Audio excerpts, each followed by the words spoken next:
নোনা ইলিশ ভুনা করেছি, পুঁটি মাছ ভাজি করেছি আর সবজি খিচুড়ি।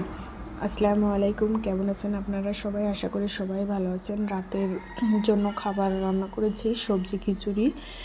এখানে পুঁটি মাছ একটু ভাজি করেছি আর নোনা ইলিশ ভুনা করেছি, টমেটো সাথে থাকছে। মাশাআল্লাহ, খেতে অনেক সুন্দর হয়েছিল খিচুড়িটা।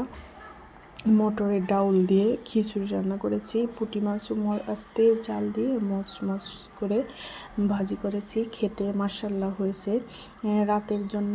আর খিচুড়ি রান্না করলে দেখবেন যে খরচ বেশি পড়ে। খরচ বলে ভয় পাও না, খিচুড়ির সাথে সব কিছু একটু একটু করে হলে খেতেও মজা লাগে। আর খিচুড়ি রান্না করলে অনেক ভর্তা, অনেক পদ করতে হয়।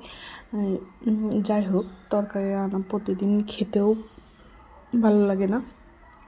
খিচুড়িটা রান্না করা খুব কম হয়, তারপরেও খিচুড়িতে প্রচুর গ্যাস হয়।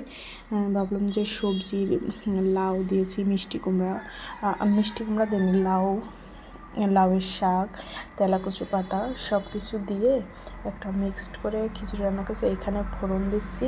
ফোড়ন দেওয়ার কারণে স্বাদটা মনে হয় একটু বেড়ে গেছে। মাশাআল্লাহ, খেতে অনেক মজা লেগেছে। দেখেন, খিচুড়িটা আমি এইভাবে ফোড়ন দিয়ে নিচ্ছি। এইভাবে আপনারা একদিন রান্না করে খেয়ে দেখবেন, মাশাআল্লাহ অনেক মজা লাগে। আর ফোড়নেরও তো অনেক গুণাগুণ আছে, হিন্দুরা দেখবেন এইভাবে রান্না করে।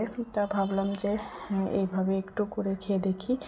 আর বাচ্চার জন্য রান্নাটা করা আসলে ওইভাবে খিচুড়ি খাওয়ানো হয়নি আর সবজি খাওয়ানো হয়নি।